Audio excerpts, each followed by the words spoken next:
बहू ससुराल में 10 बजे तक सोती रही है। सास ने छड़ी उठाई मारने के लिए, पर बिस्तर पर मंजर देखकर दंग रहेगी। शादी की रस्में पूरी होने के बाद श्रीमती शर्मा ने घर की सफाई की और थक कर चूर हो गई और सो गई, जबकि उनका बेटा अमित और बहू प्रिया भी काफी देर पहले अपने कमरे में जा चुके थे। लेकिन अगली सुबह वो 5 बजे उठ गई और फिर से सफाई करने लगी, क्योंकि घर धूल और तेल से सना हुआ था। लेकिन 10 बज गए थे, उनकी कमर झुक गई थी।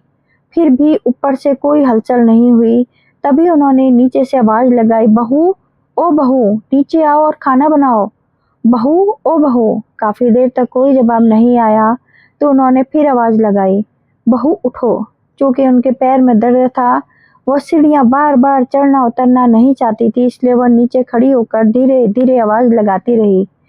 लेकिन फिर भी कोई जवाब नहीं मिला। वह थक गई और गुस्सा भी आ रहा था, इसलिए उन्होंने रसोई के कोने में रखी एक छड़ी उठाई और बहू को सबक सिखाने के लिए ऊपर गई। जैसे ही वह ऊपर पहुंची, वह हाँफ रही थी। यह कैसी बहू है, नई नई शादी हुई है और कोई शिष्टाचार नहीं जानती। भरी दोपहर तक बिस्तर पर पड़ी है, उठो। इतना कहकर उन्होंने कंबल हटा लिया, लेकिन बिस्तर की चादर पर खून देखकर वह हैरान रह गई। जैसे ही श्रीमती शर्मा ने कंबल हटाया, उनकी आंखें चादर पर फैल गई, लाल धब्बों पर टिक गई। एक पल के लिए उनके हाथ से छड़ी छूटकर जमीन पर गिर पड़ी। दिल जोर जोर से धड़कने लगा। ये खून। उनकी आवाज कांप गई। उसी पल उनकी नजर बिस्तर के कोने में सिकुड़ी हुई प्रिया पर पड़ी, जो अचेत सी हालत में पड़ी थी। उसका चेहरा पीला, होंठ सूखे और सांस बेहद हल्की। श्रीमती शर्मा चीख पड़ी, अमित, अमित, और बिना अपनी कमर के दर्द की परवाह किए वे दौड़कर बाहर निकली। अमित घबराया हुआ कमरे में आया तो मां ने कांपते हाथों से बिस्तर की ओर इशारा किया, ये क्या हो गया तुम्हारी पत्नी को? अमित ने जैसे ही प्रिया को देखा, उसका चेहरा सफेद पड़ गया। वह घुटनों के बल बैठ गया। प्रिया, प्रिया, आंखें खोलो। लेकिन कोई जवाब नहीं। तभी प्रिया की हल्की सी कराहट सुनाई दी। वह बुदबुदाई, माँ, मुझे बहुत दर्द हो रहा है। अमित ने उसे सहारा देकर उठाने की कोशिश की, तो देखा उसके पैर और कमर के पास खून बह चुका था।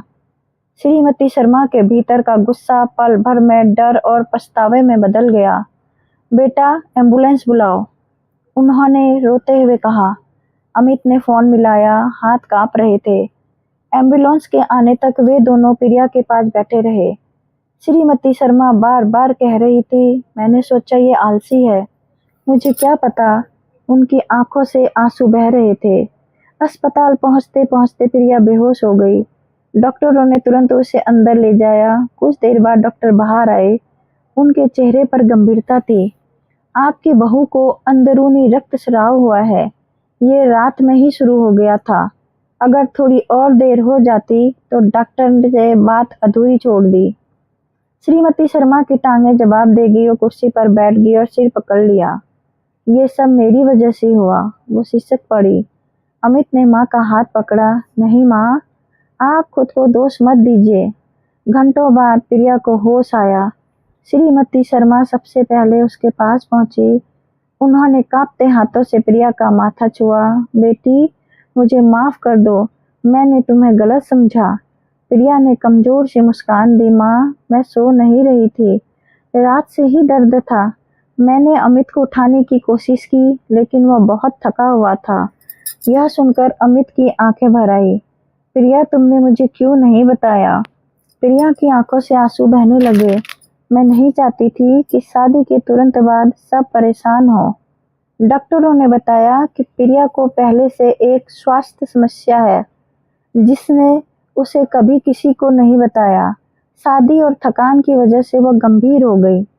श्रीमती शर्मा ने उसे पल मन ही मन ठान लिया कि अब वह कभी किसी को बिना जाने समझे जज नहीं करेंगी।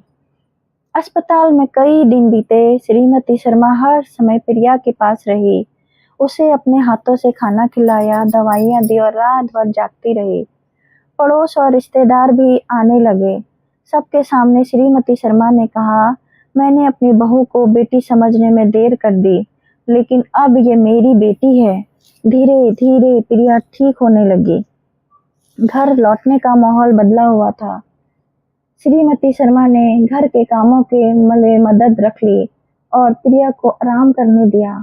एक दिन प्रिया ने माँ सास का हाथ पकड़कर कहा, माँ अब मैं पूरी तरह ठीक हूँ।